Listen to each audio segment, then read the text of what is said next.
ವೀಕ್ಷಕರೇ, ಕರ್ನಾಟಕವೇ ಬೆಚ್ಚಿ ಬೀಳುವ ಸುದ್ದಿ ಎಂದು ಸಖತ್ ಟ್ರೋಲ್ ಆಗಿದ್ದ ನಿರೂಪಕಿ ದಿವ್ಯಾ ವಸಂತ್ ಮಾಡರ್ನ್ ಲುಕ್ ನೋಡಿ ಎಲ್ಲರೂ ಶಾಕ್.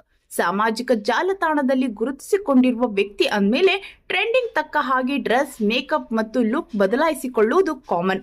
6 ತಿಂಗಳ ಹಿಂದೆಯೇ 15,000 ಸಂಬಳಕ್ಕೆ ಗುಡ್ ಬೈ ಹೇಳಿ ಬೇರೆ ವ್ಯವಹಾರದಲ್ಲಿ ತೊಡಗಿಸಿಕೊಂಡಿದ್ದ ಖ್ಯಾತ ನಿರೂಪಕಿ ಈಗ ಪೊಲೀಸರಿಗೆ ಅತಿಥಿಯಾಗಿದ್ದಾರೆ. ಹಾಗಾದ್ರೆ ದಿವ್ಯಾ ವಸಂತ್ ಏನು ಮಾಡುತ್ತಿದ್ದರು ಎಂಬ ಸಂಪೂರ್ಣ ಮಾಹಿತಿಯನ್ನು ಈ ವಿಡಿಯೋದಲ್ಲಿ ನೋಡೋಣ ಬನ್ನಿ. ಅದಕ್ಕೂ ಮುನ್ನ ನಂಬಿಸಿ ಮೋಸ ಮಾಡುವವರಿಗೆ ಸರಿಯಾದ ಶಿಕ್ಷೆ ಆಗಲೇಬೇಕು ಅನ್ನುವುದಾದ್ರೆ ತಪ್ಪದೆ ಈ ವಿಡಿಯೋವನ್ನ ಲೈಕ್ ಮಾಡಿ, ಹಾಗೆ ನಮ್ಮ ಚಾನೆಲ್ ಅನ್ನ ಸಬ್ಸ್ಕ್ರೈಬ್ ಮಾಡಿ ನಮ್ಮನ್ನು ಬೆಂಬಲಿಸಿ.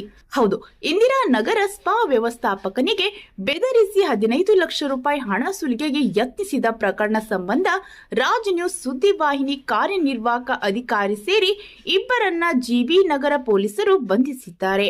ಸುದ್ದಿವಾಹಿನಿಯ ಸಿಇಒ ರಾಜನಕುಂಟೆ ವೆಂಕಟೇಶ್ ಹಾಗೂ ನಿರೂಪಕಿ ದಿವ್ಯಾ ವಸಂತ್ ಸೋದರ ಸಂದೇಶ್ ಬಂಧಿತರಾಗಿದ್ದು, ಆರೋಪಿಗಳಿಂದ 3 ಮೊಬೈಲ್ ಜಪ್ತಿ ಮಾಡಲಾಗಿದೆ.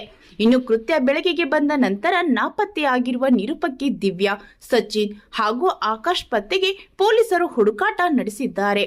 ಇತ್ತೀಚೆಗೆ ಇಂದಿರಾನಗರದ 100 ಅಡಿ ರಸ್ತೆ 15ನೇ ಮುಖ್ಯ ರಸ್ತೆಯ 3 ಸ್ಟಾರ್ ಅಂಡ್ ಬ್ಯೂಟಿ ಪಾರ್ಲರ್ನ ವ್ಯವಸ್ಥಾಪಕ ಶಿವಶಂಕರ್ ಅವರಿಗೆ ವೇಶ್ಯಾವಾಟಿಕೆ ನಡೆದಿದೆ ಎಂದು ಬೆದರಿಸಿ ಹಣ ಸುಲಿಗೆ ಮಾಡಲು ವೆಂಕಟೇಶ್ ತಂಡ ಪ್ರಯತ್ನಿಸಿತ್ತು.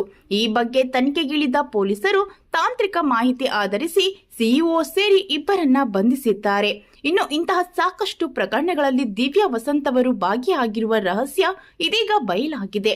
ಈ ರೀತಿ ಸಮಾಜದಲ್ಲಿ ದಿವ್ಯಾ ವಸಂತ್ ಮುಖವಾಡ ಹಾಕಿಕೊಂಡು ಬದುಕುತ್ತಿರುವ ಬಗ್ಗೆ ನಿಮ್ಮ ಅಭಿಪ್ರಾಯವನ್ನ ತಪ್ಪದೇ ಕಮೆಂಟ್ ಮೂಲಕ ತಿಳಿಸಿ.